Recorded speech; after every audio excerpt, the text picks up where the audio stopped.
What's going on, guys? JP Frost here, showing you guys another card review. This time we have Vanguard of the Dragon, which is a new ultra rare card being updated on the card trader. Stay tuned for some gameplay. I have some nice PvP gameplay to show you some Vanguard of the Dragon action here. So basically, Vanguard of the Dragon is going to be acquirable through the card trader, and it's going to cost you 3 ultra rare orbs, 60 earth orbs, and 110,000 gold coins. It's definitely on the pricey side, especially for the ultra rare orbs, but I think this card is definitely worth it, especially on a dragon deck. So what makes this card very versatile is its effect. And you've probably seen this if you guys faced off Super Joey. He uses this card. And basically, you can send one dragon type monster from your hand to the graveyard, and the card gains 300 attack. And that attack stays until the monster leaves the field or gets destroyed or somehow, which is really good. And the secondary effect would be when this card is in your control and sent to the graveyard by your opponent's effect, you can target one dragon type normal monster in either player's graveyard, special summon that target in your field. So this is a really great versatile effect because there's definitely a lot of opponent card effect out there. So again, opponent's card effect, meaning that it's got to be like a Mythazor, an Order to Charge, cards like that targets the card not by battle, which you see a lot in PvP, so you can definitely use the effect. The only downside though is that it can only target a dragon type normal monster, so it won't work with like the effect monsters, but I still find this card a really versatile card to have. And again, I'm going to show you guys some gameplay of this card. So at the moment I have Vanguard of the Dragon. I have 2 Vanguards, and I'm going to work on getting a third one. And I have a dragon focused deck here, and I call it the Dragon Tribute deck. And I'm basically going to run 2 Vanguards, 3 Totem Dragons, 3 Mirage Dragons, a Blue Eyes White Dragon, 2 Luster Dragons, and a whole bunch of spell cards, and a Tyrant Dragon, which comes into clutch, and you guys are going to see that in some gameplay, which is pretty awesome. I'm using a balance skill. I'm not using Mountain because of potential Harpy decks, and that's just going to boost their cards, and it gives a chance for Harpy to get summoned and destroy the Mountain anyway. So I'd rather just do a balance and kind of have a guaranteed spell, trap card, some type of play, so a little bit more consistent. So let's go ahead and jump straight to the gameplay. Give me one moment, guys.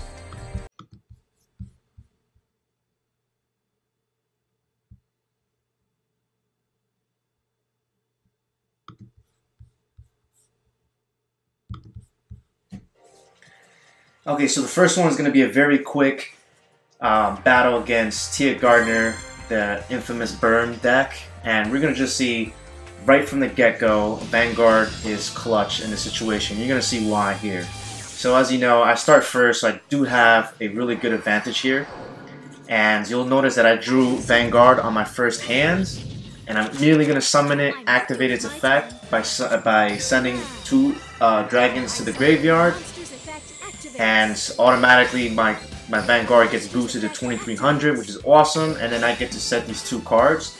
So now, for a burn deck, now you're pretty much screwed now, because you need me to have a lot of cards for you to use your restructure revolution. So let's go ahead and take a look at what happens next. So she's gonna try to use a Cup of Ace, and again trying to force me to get cards, but at this point realizes that you really can't win here, so I get the easy win. So right there, it comes as a clutch. Here we have a battle against a Harpy's Hunting Ground deck, and this one's a really good duel as well. Alright, so here I'm going to get Vanguard in the first draw as well, and I'm winning here because I have a Stamping Destruction, which can take down the Harpy's Hunting Ground right from the get-go. That's one thing I like to run the balance deck, because Stamping Destruction, I can definitely get that on the first turn a lot of times. I set a monster.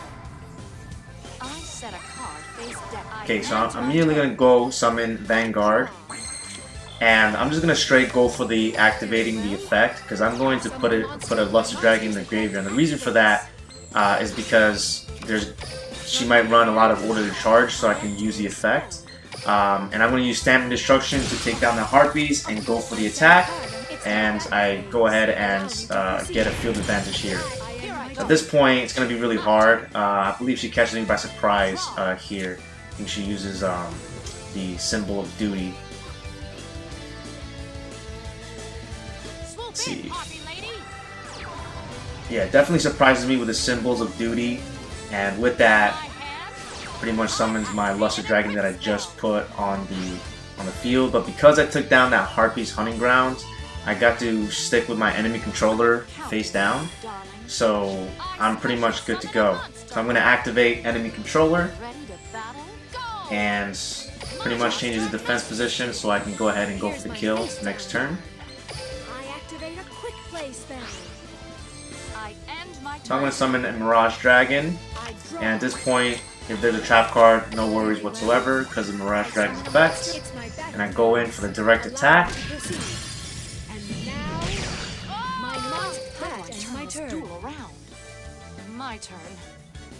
And again, guys, the deck list will be in the bottom below, as you can tell. So I won that round very easily. Opponent surrendered.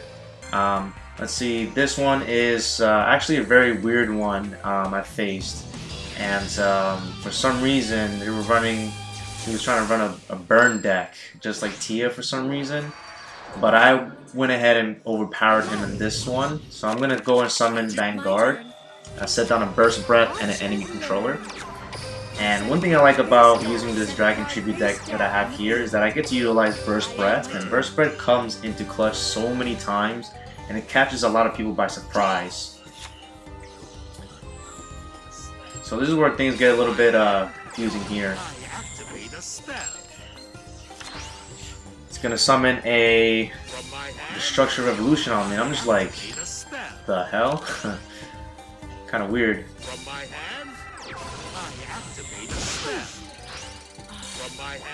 I'm just gonna activate, you know, pretty much every single damage cards, but no problem whatsoever. Alright, so I get my boy Totem Dragon, which I love so much. I'm gonna summon Stamping Destruction, and I'm gonna pick down a face down position card. And luckily it was attack and receive, which is awesome. And I'm going to activate Vanguard's effect again. I'm going to send Totem Dragon to the graveyard. And the special thing about Totem Dragon is that, you know, if there's no monsters on the field, I could just special summon it and potentially summon a very powerful dragon. So using Vanguard's effect, I get to use that into my advantage by placing it in the graveyard beforehand. So I run straight lambs for that reason too, so I can have two set, and I set a Tyrant Dragon. So at that point, I have a very super powerful attacking hand here, which is awesome.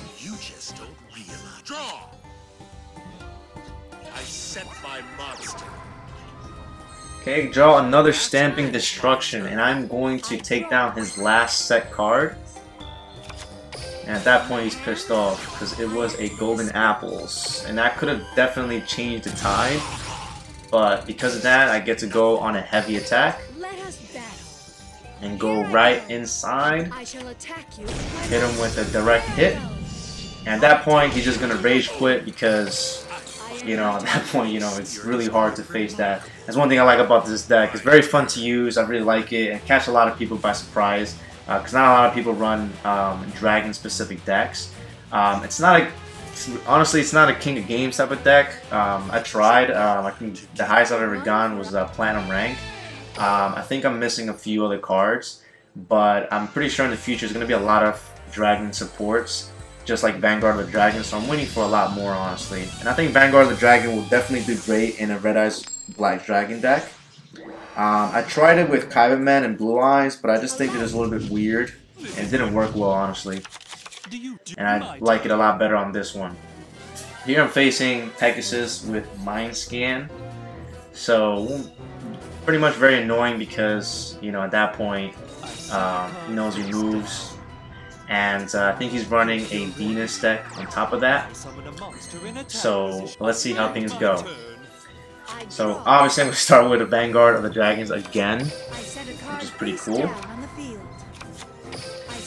And I went on the defense because, you know, I'm pretty sure the set down card was a Order to Charge. So I went on the defense.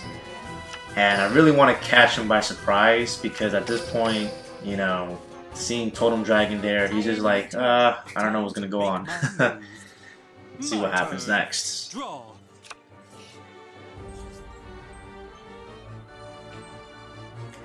Burst Bread definitely is awesome in this match, and you'll definitely see why, man. He's gonna summon the Venus, and he's going to use the effect. Definitely one of those good tier decks over there too.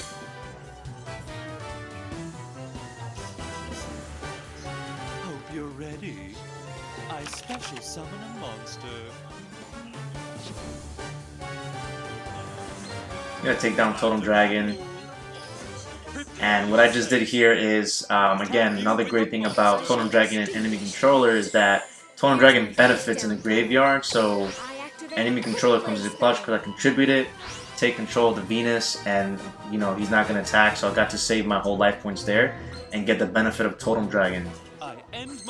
So as you can see here, I can immediately activate Totem Dragon's effect and summon a Blue Eyes, but I don't know what I did here. I think I said no. Let me see what I did. No, yeah, I said no. Alright, so I'm going to summon Vanguard, obviously. And at this point, since he has a order, he probably has an order to charge. So I was definitely going to go for the Blue Eyes White Dragon. Let's see what happened here. I summon a monster in attack position.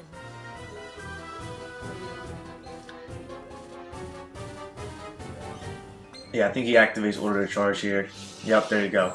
So he activates an order to charge because at that point, you know, he automatically saw the potential there, so he automatically went for the kill.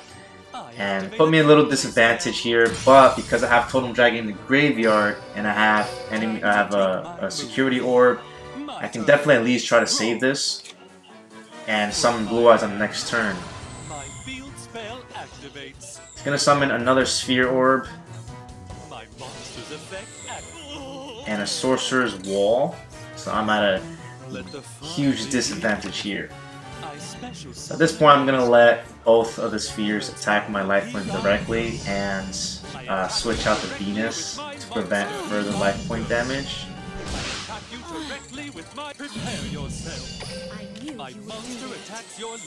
Okay, and this draw was the best draw of my life. So I got Tyrant Dragon, so I get to activate Totem Dragon's effect and immediately use its effect by Tribute Summon to summon a Tyrant Dragon. And now I'm in a huge advantage here. He definitely had a Sphere Karibo, and I don't know why he didn't use it at this point. But he lets me attack. I think he forgot that Tyrant Dragon can attack twice. And at that point, he's like, shit, man, I gotta activate this fucking card. Should have activated the first time I attacked, but now he's at a huge disadvantage because of that, so it costs him a lot of life points. So at this point, you know, it's really, really hard to come back from here, but as you know, depending on the cards that you draw, you know, anything could be turned, which is why I really love duels like these.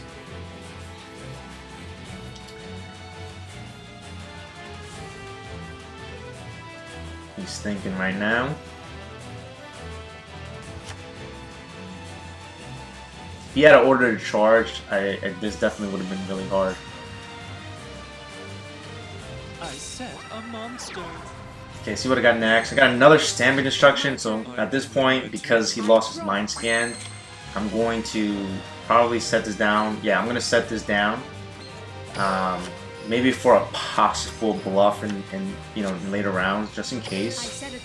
He has 600 life points, so it wasn't enough to really, you know, win the duel there. So I just let it be. And I'm just going to the attack here. So again, I have a Burst Bread in the back end just in case something crazy happens. My turn. I draw. Okay, so he summons a Jerry Beansman, and at this point, I think he drew something that could have pretty much won the duel here. And at first, I'm like, yo, what kind of card is this? You know, because he took out a play 3 light and 1 dark. Summons Sky Scourge and Rise. So then I really quickly scanned the effect here, and then he would have definitely won because he could have definitely took down my Tyrant Dragon right there. So I was like, no way, I'm about to activate Burst Breath, and I'm just gonna go ham. Wiped out his whole fucking row, and at that point, he's like, fuck, man. So because I have a Totem Dragon, I drew a Totem Dragon, and I got a Stand-Bin instruction in the back end to be just enough to win this duel. So use it on the Sorcerer's Wall. Only 100 life points left, and Totem Dragon takes the charge with a direct attack, and I won the match there, guys. So just like that, I was able to, you know, win those duels there, which is pretty awesome. And again, guys, I really recommend you guys check out Vanguard of the Dragon, because it definitely comes into clutch in a lot of ways. Definitely, I wasn't able to use a secondary effect yet, but there should be good situations, especially when you have cards like Order to Charge, like you saw in one of those matches. So it definitely comes into play, especially with Tia Gardner. If you definitely draw Vanguard of the Dragon in the beginning and you have a lot of dragon monsters, you can just easily tribute those, gain some attack on top of that, and prevent a huge Restructure Revolution on you. And obviously that's all luck based, depending on if you go first or second. So guys, let me know what you guys think of Vanguard of the Dragon. I give it a huge thumbs up, especially at a dragon specific deck. I will link in the description below my deck list, as well as a linked review of Totem Dragon as well that I did in the past. And let me know what you guys think. What do you think that Vanguard would definitely benefit from? Please let me know. If you guys enjoyed this video, please give me a thumbs up, like, and subscribe. I would really appreciate that, guys. And more videos coming soon. Stay tuned.